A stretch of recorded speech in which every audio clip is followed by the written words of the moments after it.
નારદ પુરાણ સાંભળનારા સર્વ ભાવિક ભક્તજનોના હૃદયમાં વિરાજમાન પરમાત્માને મારા પ્રણામ। નારદ પુરાણના અત્યાર સુધીમાં આપણે 227 ભાગ સાંભળ્યા। આજે આપણે 228મો ભાગ સાંભળીશું। હરિ ઓમ। આગળના ભાગમાં જે આપણે સ્તોત્રનો પાઠ કર્યો એ પાઠ પછી કહે છે કે જે દરરોજ ભક્તિપૂર્વક આ સ્તોત્રનો પાઠ કરે છે અને શ્રદ્ધાપૂર્વક સાંભળે છે તે મન, વાણી અને શરીર દ્વારા થનારા 10 પાપો તથા સંપૂર્ણ દોષોથી મુક્ત થાય છે। રોગી રોગથી તથા વિપત્તિથી ઘેરાયેલો પુરુષ વિપત્તિથી છુટકારો મેળવે છે। શત્રુઓથી, બંધનથી તથા સર્વ પ્રકારના ભયથી તે મુક્ત થાય છે। તેઓ લોકમાં સંપૂર્ણ કામનાઓને પ્રાપ્ત કરે છે અને મૃત્યુ પછી પરબ્રહ્મ પરમાત્મામાં લીન થાય છે। જેના ઘરમાં આ સ્તોત્રને લખીને આની પૂજા કરવામાં આવે છે ત્યાં અગ્નિ અને ચોરનો ભય રહેતો નથી, ત્યાં પાપનો પણ ભય હોતો નથી। જ્યેષ્ઠ શુક્લ દશમીએ ગંગાજીના જળમાં ઊભા રહીને જે આ સ્તોત્રનો 10 વાર જપ કે પાઠ કરે છે તે દરિદ્ર અથવા અસમર્થ હોવા છતાં પણ તે જ રૂપ પ્રાપ્ત કરે છે જે પૂર્વોક્ત વિધિથી ભક્તિપૂર્વક ગંગાજીની પૂજા કરવાથી પ્રાપ્ત થાય છે। જેવો ગૌરી દેવીનો મહિમા છે તેવો જ ગંગા દેવીનો પણ છે। તેથી ગૌરી પૂજનની જે વિધિ છે તે જ ગંગાજીના પૂજન માટે ઉત્તમ વિધિ છે। જેમ ભગવાન શિવ છે તેવા જ ભગવાન વિષ્ણુ છે, જેવા ભગવાન વિષ્ણુ છે તેવા જ ભગવતી ઉમા છે અને જેવા ભગવતી ઉમા છે તેવા જ ગંગાજી છે। એમનામાં કોઈ ભેદ નથી। જે ભગવાન શિવ અને વિષ્ણુમાં, ગંગા અને ગૌરીમાં તથા લક્ષ્મી અને પાર્વતીમાં ભેદ માને છે તે મંદ બુદ્ધિ છે।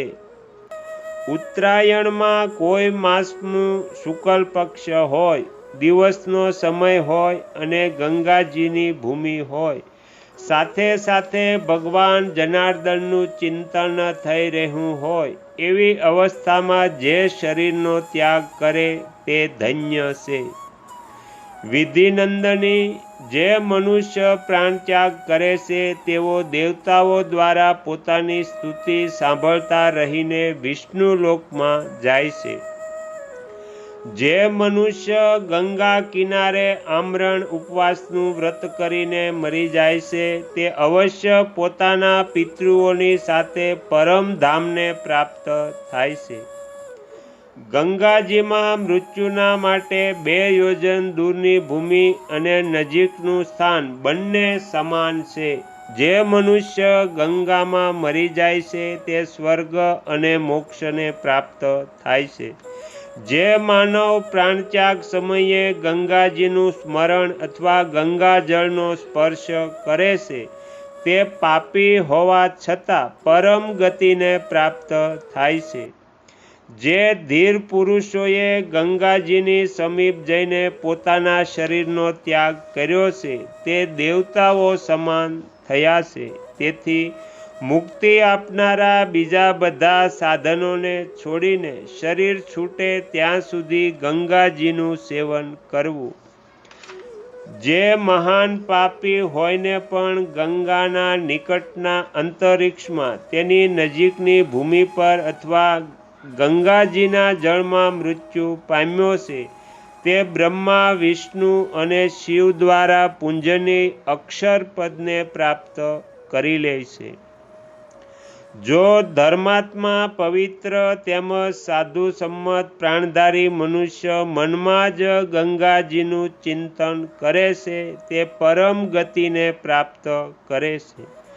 કોઈ ક્યાંય પણ મૃત્યુ પામે તે સમયે ગંગાજીનું સ્મરણ કરે તે શિવલોક અથવા વિષ્ણુધામમાં જાય છે.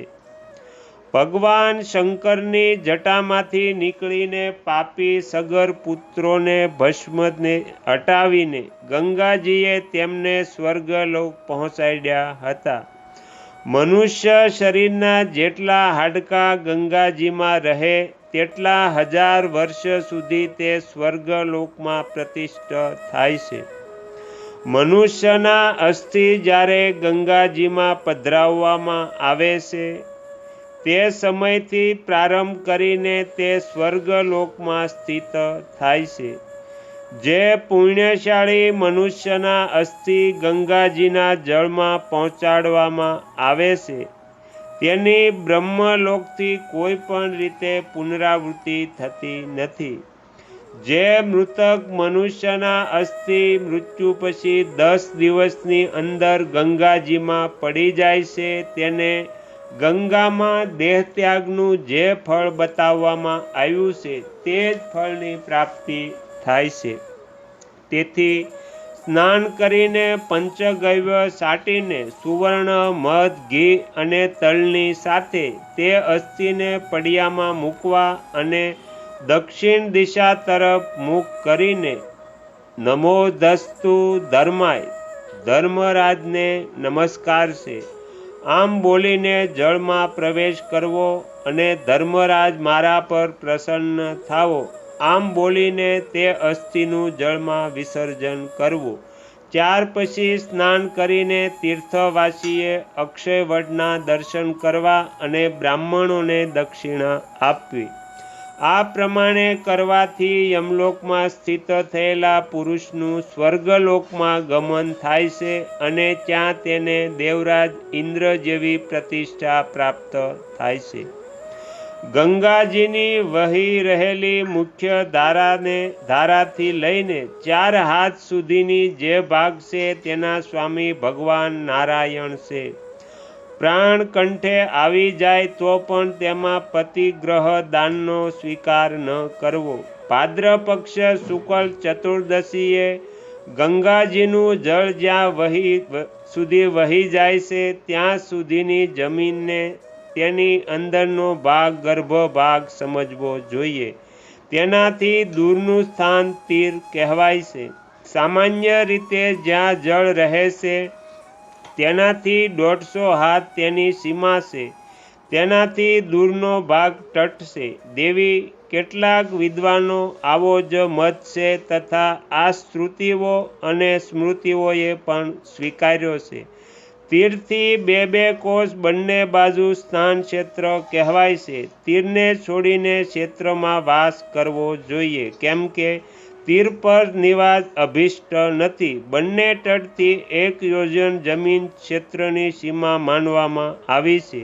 જેટલા પાપ છે તે બધા ગંગાજીની સીમા ઓળંગતા નથી.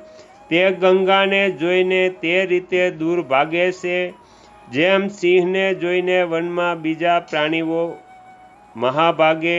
જ્યાં ગંગા છે, જ્યાં શ્રીરામ અને શિવનું તપોવન છે તેની ચારે બાજુ 3 યોજન સુધી સિદ્ધિ ક્ષેત્ર જાણવું જોઈએ. તો અહીંયા નારદ પુરાણનો 228મો ભાગ સમાપ્ત થાય છે. હવે પછીના વિડીયોમાં આપણે 229મો ભાગ સાંભળીશું. તમે તમારો કિંમતી સમય આપી એકાગ્રચિત્તે પ્રસન્નતાપૂર્વક નારદ પુરાણ સાંભળ્યું એ બદલ હું આપ સૌનો ખૂબ ખૂબ આભાર વ્યક્ત કરું છું અને આશા પણ રાખું છું કે તમને સાંભળવું ગમ્યું હશે. જો ગમ્યું હોય તો બીજા 5 લોકોને પણ સંભળાવજો. શ્રી સદગુરુદેવની જય. આગળના વિડીયો જોવા માટે આ ચેનલને સબસ્ક્રાઈબ કરો અને જો આ વિડીયો પસંદ આવ્યો હોય તો લાઈક કરો.